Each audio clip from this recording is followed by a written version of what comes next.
midi, bonjour à tous, ravi de vous retrouver. Tout le titre de l'actualité.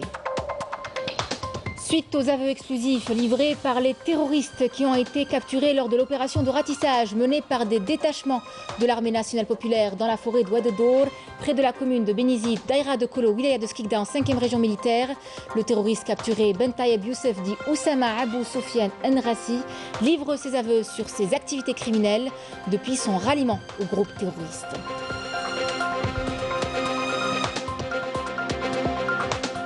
Journée mondiale de la santé. Chaque année, le 7 avril marque l'anniversaire de la création de l'OMS. L'occasion de revenir sur la décision de jeûner ou pas lorsqu'on est diabétique. Une décision qui doit être prise après consultation d'un médecin.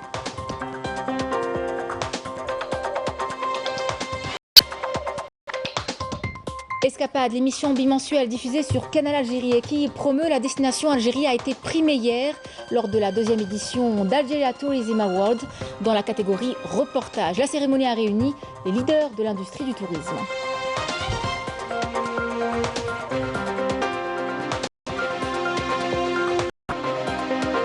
Promouvoir l'image de l'Algérie, c'est aussi ce qu'aspire à start-up algérienne en pleine extension. L'une réalise des reconstructions en 3D de sites historiques en Algérie, l'autre active dans la biocosmétique. Un reportage est à suivre. Mesdames, Messieurs, bienvenue. Tout d'abord, cette séance plénière à l'Assemblée populaire nationale consacrée ce jeudi aux questions orales destinées aux ministres des Affaires religieuses et des Waqf, de l'habitat, de l'urbanisme et de la ville, des ressources en eau et de la santé. Une séance durant laquelle il sera procédé également de la validation de la qualité de 2 nouveaux membres au titre du tiers présidentiel, outre l'annonce de la création d'un nouveau groupe parlementaire. Suite aux aveux exclusifs livrés par les terroristes qui ont été capturés lors de l'opération de ratissage, menée par des détachements de l'armée nationale populaire dans la forêt d'Ouaddadour, près de la commune de Benizid, Daïra de Kolo, wilaya de Skikda en 5e région militaire, le 16 mars 2022. Le terroriste capturé Ben Taïeb Youssef dit Oussama Abou Sofiane Enrassi, émir du groupe terroriste, livre ses aveux sur ses activités criminelles depuis son ralliement au groupe terroriste et dévoile des informations exclusives sur la relation entre les groupes terroristes et le mouvement terroriste Rachad. يوسف من مواليد 1978 عينت لأول مرة أميرا على السرية الخاصة لعبد المالك درودكال. بعدها سنة 2000 استدعيت إلى كتيبة الجماعة حينها بقيادة حسن حطاب. تم الاشتباك مع قوات الجيش الوطني الشعبي مما أدى إلى مقتل 7 أفراد ممن كانوا معنا لأن العدد كان 15 فردا. تم الرد على رسالة أمير التنظيم بالموافقة على التواصل مع حركة رشاد وتم إرسال رسالة رسميا إلى عربي زيتوت. Et vous suivrez à la fin de ce journal l'enregistrement complet de ces aveux. Je vous en parlais en titre. Journée mondiale de la santé. Chaque année, le 7 avril marque l'anniversaire de la création de l'Organisation mondiale de la santé. Et pour cette 72e journée, l'OMS appelle à un monde où l'on maîtrise notre santé et celle de la planète. Un thème choisi pour susciter un mouvement qui vise à bâtir des sociétés axées sur le bien-être. Et en ce mois de Ramadan, jeûner ou pas lorsqu'on est diabétique, un sujet qui revient chaque année. Mais ce qui est certain, c'est que la décision doit être prise après consultation d'un médecin en raison tout simplement, vous le savez, des dramatiques conséquences que peut avoir le jeûne chez les malades. Reportage, Raouf Habouch. Comme chaque année, en cette période de Ramadan, les médecins mettent en garde contre les risques du jeûne chez les diabétiques. Même s'ils sont conscients des risques que présente le jeûne pour eux, certains ignorent quand même les conseils des médecins, mettant ainsi leur vie en péril. Non, je ne fais pas carême. Puisque je suis diabétique, je suis obligé de prendre 3 doses d'insuline par jour, en plus de 3 comprimés de glucophage. J'ai déjà essayé de jeûner, mais hélas, ma vue a littéralement baissé. D'ailleurs, j'ai perdu la vue.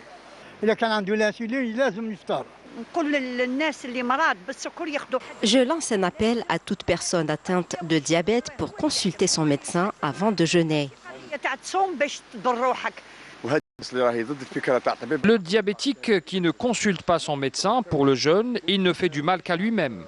Il faut que les diabétiques fassent une évaluation avec leur médecin traitant 2 mois avant le début du mois sacré.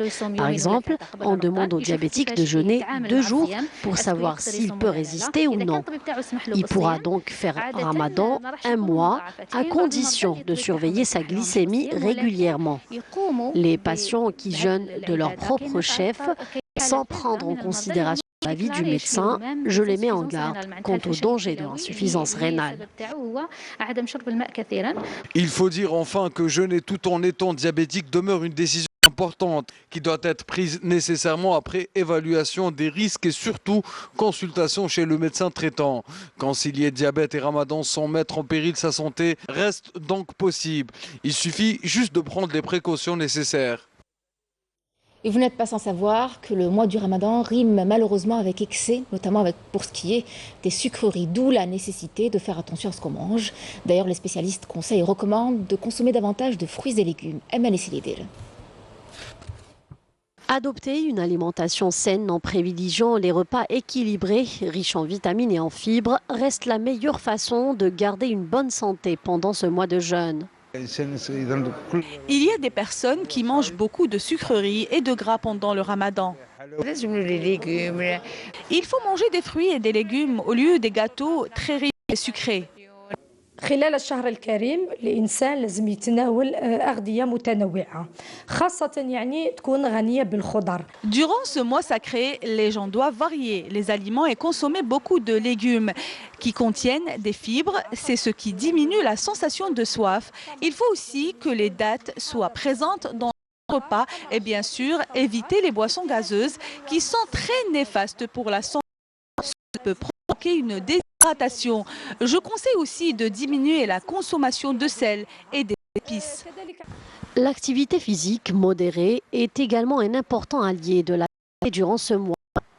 Celui qui mange des sucreries après le tour doit impérativement pratiquer une activité physique ou marcher pendant au moins 40 minutes.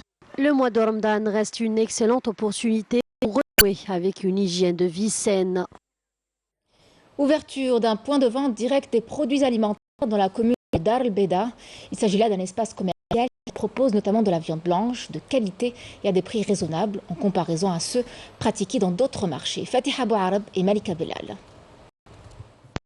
À Dar el Beda, dans l'un des 14 points de vente de viande blanche installés à Alger durant le mois sacré. Un espace commercial bon marché pris d'assaut par des clients dès les premières heures de la journée et pour cause, ici les prix défient toute concurrence. Tout est disponible, les prix sont abordables, la qualité des produits est irréprochable, sans parler de la propreté.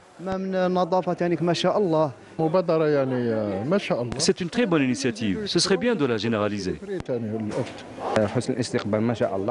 Il y a beaucoup de choix et les prix sont très attractifs. Les mesures prises pour lutter contre la spéculation commencent à porter leurs fruits, notamment après l'ouverture de plus d'une centaine de points de vente de viande blanche aux 4 coins du pays. Le groupe ONAB compte 108 points de vente à travers tout le territoire national, à l'est, à l'ouest et au centre du pays. Ici, au niveau de la capitale, nous en avons 14 points de vente fixes. Après le mois de Ramadan, ces points de vente resteront toujours ouverts pour permettre aux citoyens de faire leurs achats à des prix raisonnables. L'Office national des aliments de bétail, ONAB, aspire à commercialiser une quantité considérable de volailles durant ce mois sacré afin de garantir la stabilité des prix et préserver le pouvoir d'achat du citoyen. Et on vous parle à présent d'investissements agricoles du côté d'Oran. Plus d'une centaine ont été raccordés au réseau électrique. Une opération qui arrive à point nommé pour les agriculteurs et qui contribuera à améliorer le rendement, notamment à travers la diversification des productions. Nawal Boutouaba et Malika Belal. Cela fait 4 ans que Brahim, agriculteur dans la région de Oued-Lilet, tient les rênes de cette exploitation autrefois aride et sèche. Aujourd'hui, grâce aux différentes aides de l'État, notamment l'électrification rurale, Brahim pense diversifier sa production et se lancer dans d'autres cultures. Auparavant, nos terres étaient irriguer une fois tous les 20 jours. Aujourd'hui, grâce à l'électrification de notre périmètre, l'irrigation se fait quotidiennement. L'année passée, nous avons exporté une seule variété de raisins. Cette année, nous tablons sur l'exportation de 50% de la production. La ferme de Yassine est également parmi les 200 exploitations agricoles que compte la wilaya. Lui aussi a bénéficié de l'électrification de son périmètre agricole, ce qui lui permettra d'améliorer considérablement le rendement de son exploitation. Avant de bénéficier de ce programme d'électrification rurale, on utilisait des groupes électrogènes. Désormais, le travail sera moins pénible grâce à l'entrée en exploitation prochainement du système d'irrigation goutte à goutte. Le système goutte à goutte va être mis en marche.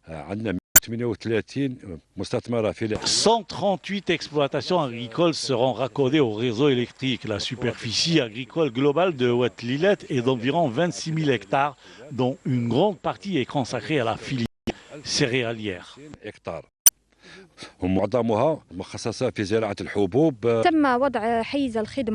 15 exploitations agricoles sont entrées en production grâce à l'électrification des périmètres agricoles. 700 demandes sont en cours de traitement. Ce plan d'action intervient en application des instructions des autorités publiques, appelant les services du groupe Sonelgaz à accompagner l'investissement agricole. L'investissement agricole accompagné et soutenu à l'image de la tomate destinée à la transformation. À Skikda, des opérations de sensibilisation et de vulgarisation sont organisées pour accompagner les agriculteurs et donc pour améliorer leur rendement dans une région qui assure, vous le verrez, plus de 50% de la production nationale. Je vous propose ce reportage dans la commune de Belhazouz. En termes de production, c'est la première du pays. Aïcha Boubrik et Abdelmajid Belkassi. Juste pour l'année 2021, l'Algérie a produit plus de 23 millions de quintaux de tomates industrielles. De quoi lui garantir son autosuffisance en double et triple concentré de tomates. 5 pôles d'excellence ont contribué à ce résultat. Skikda, Taref, Guelma, Annaba et Ain Defla. À elle seule, la wilaya de Skikda assure plus de 50% de la production nationale. Skikda est devenue un pôle agricole d'excellence. Elle contribue ainsi à la sécurité alimentaire du pays et occupe la première place dans la production de la tomate industrielle avec plus de 7000 hectares cultivés pour ce produit. Belhazouz, une des communes de la wilaya de Skikda, occupe la première place à l'échelle nationale et veut le rester à travers l'organisation de campagnes de vulgarisation pour améliorer la production. Il y a des parcours techniques à suivre dans la production de la tomate industrielle avec également la lutte contre les maladies pouvant toucher la culture de la tomate. Nous y travaillons dessus et nous appliquons ce qu'on a appris. C'est bien de sensibiliser les agriculteurs pour qu'ils connaissent les traitements phytosanitaires et les engrais à utiliser. Skikda compte consolider sa première place dans la production de la tomate industrielle, surtout en améliorant les techniques de production. Une production de 500 quintaux à l'hectare est transformée généralement dans les conserveries que compte la wilaya. Escapade, l'émission bimensuelle diffusée sur Canal Algérie qui promeut la destination Algérie a été primée hier lors de la 2e édition d'Algeria Tourism Award dans la catégorie reportage. La cérémonie a réuni les leaders de l'industrie du tourisme. En tout, 12 prix ont été remis dans plusieurs catégories. Yemina Saïdi. Primée lors de la 2e édition de l'Algeria Tourism Awards, Escapade est une bimensuelle diffusée sur Canal Algérie dans l'objectif de promouvoir la destination Algérie en embarquant les téléspectateurs dans des tourings à travers les 4 coins du pays. Je suis très contente, très heureuse parce que c'est un travail, c'est une rigueur, mais d'abord c'est une passion et une spontanéité. Et c'est un travail en duo surtout. Ce qu'on veut transmettre, c'est la beauté d'Algérie, certes, mais c'est ce qu'il y a autour. C'est la spontanéité des gens, le partage, la beauté, je répète aussi, le travail. Et aussi à travers toutes les équipes avec qui on travaille. Oui. Ouais. Les équipes de Canal Algérie. Nous sommes des exportateurs de notre culture, de nos potentialités touristiques. Et voilà, aujourd'hui nous sommes très heureux d'avoir reçu ce trophée. Un concours créé pour encourager les professionnels du tourisme pour promouvoir le secteur. Un prix de solidarité a été décerné à 2 établissements hôteliers. La meilleure vidéo promotionnelle a été primée, ainsi qu'une start-up et un investisseur. Célébrer aujourd'hui la remise de 12 trophées dans différentes catégories du secteur du tourisme. Les catégories sont celles dédiées aux établissements hôteliers, notamment dans le meilleur investissement, aux nouvelles start-up qui développent dans le secteur du tourisme et à tout ce qui est édition relative au tourisme. Cette année est déclarée par M. le Président de la République comme une année économique pour la relance économique et le secteur doit s'inscrire dans cette politique. La preuve, cet événement-là où on a félicité et triomphé quelques investisseurs et quelques start-up pour relancer le tourisme.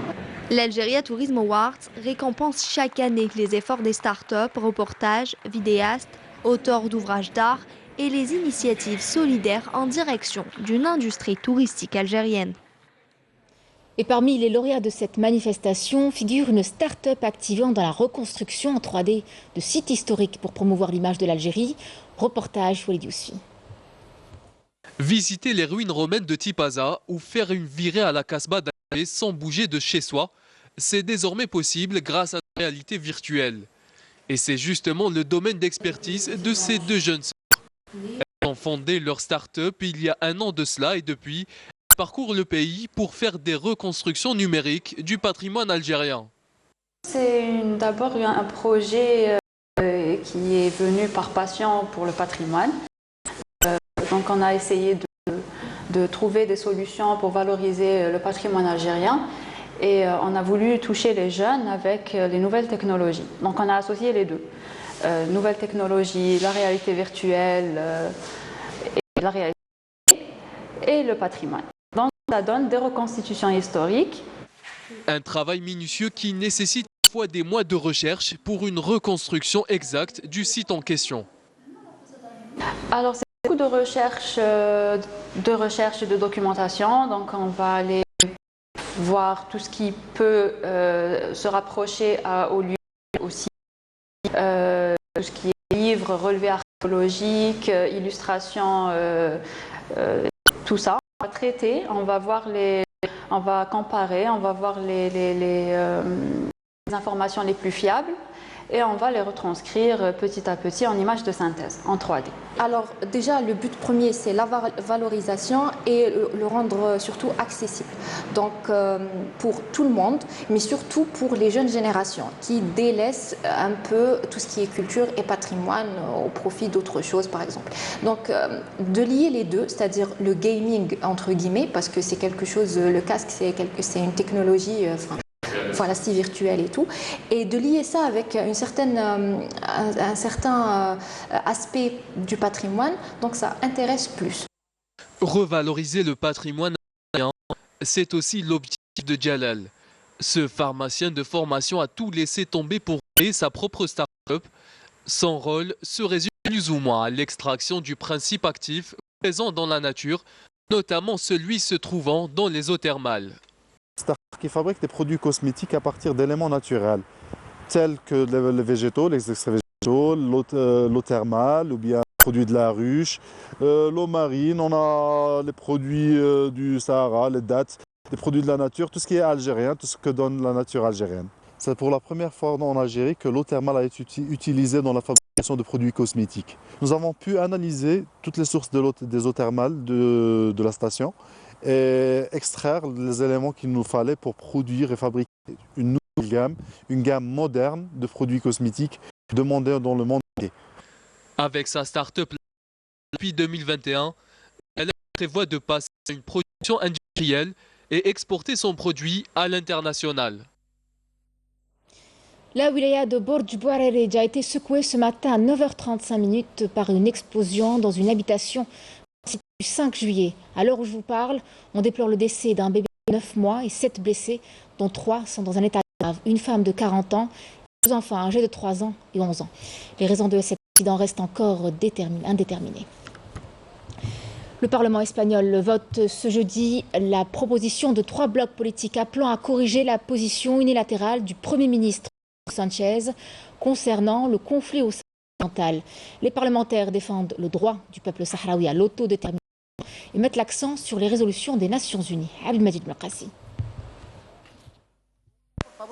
Les partis Podemos et la gauche républicaine de Catalogne ainsi que le Rassemblement du Pays Basque ont soumis une proposition devant la Chambre des représentants dans laquelle ils critiquent la position unilatérale de Pedro Sánchez, le chef du gouvernement espagnol, et appellent à corriger la nouvelle position officielle espagnole, tout en mettant l'accent sur les résolutions des Nations Unies en faveur de l'organisation d'un référendum d'autodétermination du peuple sahraoui. La proposition du projet devant être soumise au vote aujourd'hui précise que les partenaires fustigent la décision de soutenir le plan d'autonomie du Sahara occidental sans tenir des consultations avec les blocs politiques de la Chambre des représentants. Une décision contraire à l'opinion de la majorité à la Chambre d'une part et demeure en opposition à la légalité internationale d'autre part. Cette décision entraînera des conséquences diplomatiques aussi bien avec le Maroc qu'avec le Front Polisario, lit-on dans la proposition. Les explications données par Sánchez la semaine dernière devant le Parlement pour justifier sa nouvelle position vis-à-vis du conflit au Sahara occidental n'ont pas convaincu Podemos et ses alliés au gouvernement. De son côté, le leader du Parti populaire, Alberto Núñez Feijóo, rencontrera demain le Premier ministre pour examiner nombre de questions internationales à la tête desquelles la position de l'Espagne sur le conflit au Sahara occidental a justement appelé Pedro Sánchez à divulguer le contenu des accords secrets conclus avec le Maroc. Il a à ce propos accusé le chef de l'exécutif espagnol d'avoir violé le consensus sur la question sahraoui qui dure depuis 47 ans, fustigeant par là même la politique étrangère de l'Espagne qui, a-t-il dit, est devenue une propriété privée. Dans son premier commentaire sur la décision espagnole, l'Organisation des Nations Unies a par la voix du porte-parole de son secrétaire général, Stefan Dujarric, appelé toutes les parties au respect du processus politique mené sous l'égide de l'ONU. Dujarric a également appelé le Maroc et le Polisario à soutenir les efforts de l'envoyé onusien visant à relancer le processus politique de la négociation entre les parties au conflit. Football à présent chez nous, à suivre la sélection nationale A Prime qui affrontera en amical son homologue togolais à 22h au stade Mustapha Tchaker de Blida dans le cadre de sa préparation pour le championnat d'Afrique et des nations des joueurs locaux. Le CHAN 2023 qu'abritera l'Algérie en janvier prochain. Et puis en Ligue 1, le leader, le Chebeb de Belouizdad, affrontera à 15h45 en déplacement le Médéa pour le compte de la mise à jour du championnat d'Afrique 1, une rencontre aux objectifs diamétralement opposés. Direction Ingezama présent au fin fond du désert pour assister à un rallye de régularité. Même si ce n'est qu'une compétition amateur, et bien des règles sont à observer. Les pilotes doivent se frayer un chemin au milieu des paysages à couper le souffle, une attraction touristique de plus pour la région et peut-être les prémices de courses professionnelles pour les années à venir. Reportage de Naïm Haouch.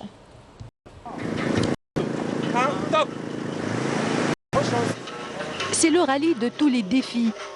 À plus de 2300 km d'Alger, le coup d'envoi du rallye Temesna est donné sous l'œil vigilant de Abdelhadi. Mais avant cela, un dernier briefing s'impose pour rappeler aux participants les règles de la course.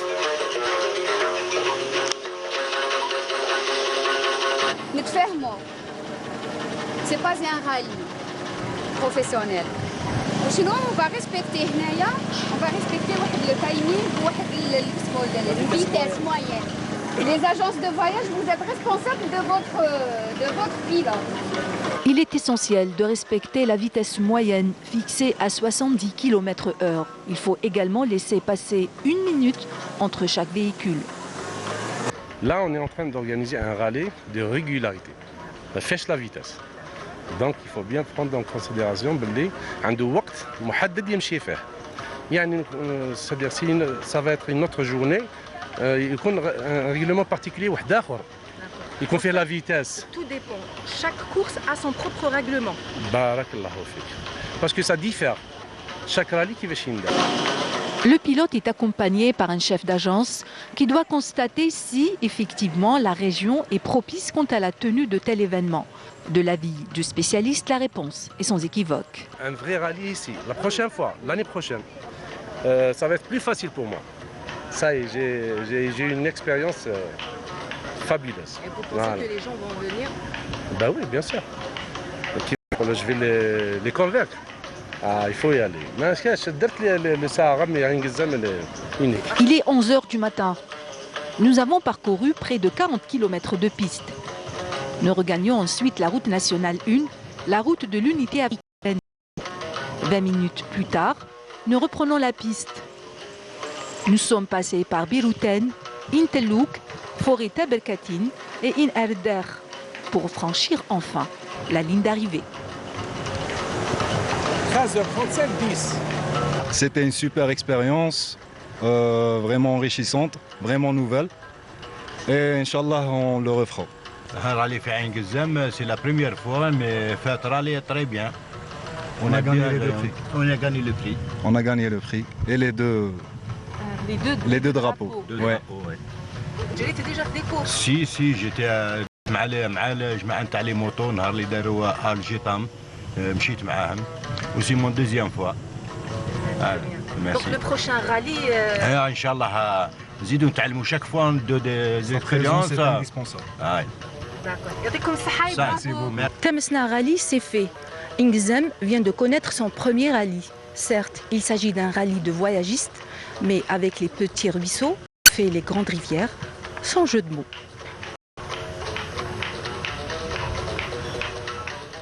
C'était le journal de la rédaction. Merci de l'avoir suivi. À tout de suite.